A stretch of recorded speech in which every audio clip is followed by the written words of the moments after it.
YouTube Tamil மக்களுக்கு வணக்கங்க. இன்னைக்கு ஒரு சூப்பரான வத்த குழம்பு, மணத்தக்காளி வத்த குழம்பு வைக்க போறோம். இதுக்கு வந்து தேவையான அளவு பார்த்தீங்கன்னா, 1 பிடி அளவுக்கு மணத்தக்காளி அந்த வத்தல் எடுத்துக்கங்க. வெங்காயம் வந்து பார்த்தீங்கன்னா, ஒரு 150 கிராம் அளவுக்கு எடுத்துக்கங்க. நல்லா தோல் உரிச்சு எடுத்துக்கங்க. பூண்டு அதேமாரி ஒரு 3 பூண்டு அளவுக்கு தோல் உரிச்சு எடுத்துக்கங்க. வெங்காயமும், பூண்டும் முழுசா தான் நம்ம போட போறோம். பூண்டு 3 பூண்டு அளவுக்கு நல்லா கொஞ்சம் நெறையாவே எடுத்துக்கங்க. தக்காளி வந்து பார்த்தீங்கன்னா, நாட்டு தக்காளி கிடைச்சா கொஞ்சம் நல்லாயிருக்கும். ஏன்னா, அது குழம்புக்கு ருசி குடுக்கும். 4 தக்காளி, கருவேப்பிலை, கொத்தமல்லி இவ்வளோதாங்க. இதுக்கு தேவையான ஒரு பிடி அளவுக்கு அ உள்ளடங்குற மாரி ஒரு புளி புளி எடுத்துக்கங்க. அதுக்கு தேவையான மிளகாய்த்தூளு, அப்புறம் எண்ணெய், கடுகு, சிறிது வெந்தயம். ஸ்டவ் ஆன் பண்ணிக்கங்க. அதில கடாய வச்சுக்கங்க. அது எண்ணெய் வந்து கடலை எண்ணெயா இருக்கட்டும், அல்லது நல்ல எண்ணெயா இருக்கட்டும். 2மே செக்குல ஆட்டுன எண்ணெயா இருந்தா சூப்பரா ருசி குடுக்கும். இந்த எண்ணெய் காஞ்ச உடனே நீங்க வந்து அ கடுகு, வெந்தயம் போட்டுருங்க. ஆனா மெயின் வந்து 3 குழிக்கரண்டியாவது குறைஞ்சபட்சம் நீங்க வந்து எண்ணெய சேர்க்கணும். ஏன்னா எண்ணெய் வந்து இதில அதிகமா சேர்த்தா தான் இந்த வத்த குழம்புக்கு நல்லாயிருக்கும். இப்போ இந்த வெங்காயம் முழுசாவே போடுறேன் பாருங்க. இந்த வெங்காயம் வந்து இது வதங்குறதுக்கு கொஞ்சம் சீக்கிரமா வதங்கணும்னா, நீங்க உப்பு போட்டீங்கன்னா சீக்கிரம் வதங்கிடும். இந்த கல் உப்பு கொஞ்சம் தேவையான அளவுக்கு நீங்க போட்டுக்கங்க. இந்த வெங்காயத்தோட ஃப்ளேவர் வந்து பார்த்தீங்கன்னா, பொன்னிறமா வந்தாலே போதுங்க. அவ்வளோதான். நீங்க வந்து உப்பு வந்து லாஸ்ட்டா டேஸ்ட் பண்ணும்போது கொஞ்சம் எக்ஸ்ட்ரா போட்டுங்க. நீங்க போடும்போது உங்களுக்கு தேவையான கொஞ்சமா போட்டுங்க. அதிகமா போட்டு கக்காத அளவுக்கு பார்த்துக்குங்க. இந்த அளவுக்கு வதங்குனா போதுங்க. இப்போ வந்து நம்ம வச்சிருக்கோம் இல்லைங்களா மணத்தக்காளி, அந்த வத்தல வந்து நீங்க இப்போ வந்து ஆட் பண்ணிக்கலாம். இத ஆட் பண்ணும்போது எண்ணெயில பட்ட உடனே பாருங்க பபுள்ஸ் மாரி வந்துரும். வாசமும் கமகமன்னு வந்துரும் பாருங்க. உடனே ஒரு நல்ல ஒரு ஃப்ளேவரான ஒரு செம்மையா இருக்கும் இந்த வாசம் இங்க வதக்கும்போது. இவ்வளோதாங்க பதம். இது ரொம்ப நேரம் இத வதக்கணும்னு அவசியம் இல்ல. இந்த மணத்தக்காளி. இது கூட வந்து நீங்க உடனே வந்து நீங்க தக்காளி வந்து ஆட் பண்ணிக்கலாம். தெரியுதுங்களா? பபுள்ஸ் மாரி வந்துரும். உடனே பொரிஞ்சிரும். தக்காளி வந்து நீங்க போட்டுக்கலாம். தக்காளி கொஞ்சம் லைட்டா வதக்கும்போது நீங்க முழு பூண்டு வச்சிருக்கீங்க இல்லைங்களா? அந்த முழு பூண்டே நீங்க முழுசா போட்டு 2ம் ஒண்ணா வந்து நீங்க வந்து வதக்கி எடுத்துக்கலாம்.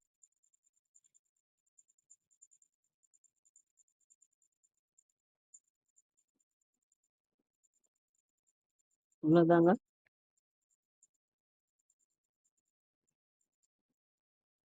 2ம் வந்து அதாவது தக்கன்னு கொஞ்சம் ரொம்ப ட்ரையா வதக்காதீங்க. அந்த தக்காளி வந்து கொஞ்சம் கதன்னு இருக்கும் இல்லைங்களா? 3/4 பதம் அளவுக்கு கொஞ்சம் வதக்கிங்க. தக்காளி ரொம்ப வந்து நீங்க பொடியா அரியணும்னு அவசியம் இல்ல. கொஞ்சம் பெருசாவே அரியுங்க. ஏன்னா, அப்பதான் அந்த சாறு கொஞ்சமாச்சும் அந்த தக்காளிக்குள்ள இருக்கும். இந்த அளவுக்கு போதுங்க வதங்குனது.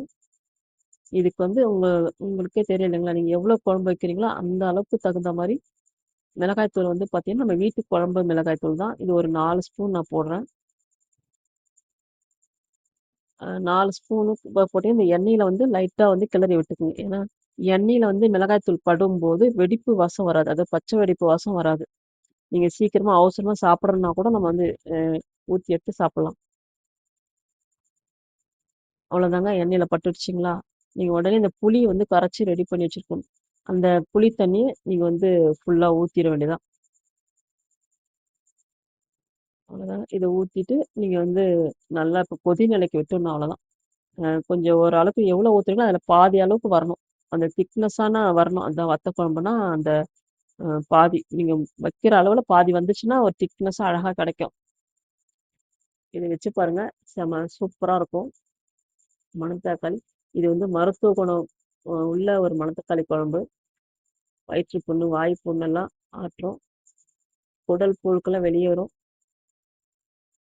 நல்ல ஒரு வாசமான ஒரு மணத்தக்காளி குழம்பு. சும்மா அருமையா இருக்குங்க. இப்ப கொதிச்சு பாருங்களேன். கொஞ்சம் நம்ம தண்ணியா இருந்துச்சுன்னா, இப்ப கொஞ்சம் பாருங்க. பாதி சுண்டுடுச்சு. இப்ப இந்த ஃப்ளேவர் வந்து பார்த்தீங்கன்னா, செம சூப்பரா இருக்கும். கொதிக்கும்போது நல்லா வாசம் நல்லா கம கம கமன்னு செம்மையா இருக்கும். அ பார்த்தீங்களா? இந்த பூண்டும் நல்லா வெந்திருக்கும். அந்த அ இது வெங்காயமும் நல்லா வெந்திருக்கும். சும்மா அருமையா இருக்குங்க. இந்த மணத்தக்காளி வந்து எங்க வீட்டு தோட்டத்திலேயே வந்து தான் அந்த காய்கள எடுத்து சேகரிச்சு, வெயில்ல காய வச்சு, அத சேகரிச்சு வச்சதுதாங்க. இதாங்க சூப்பரா இருக்கும். நீங்க சாப்பிட்டு பாருங்க செஞ்சு.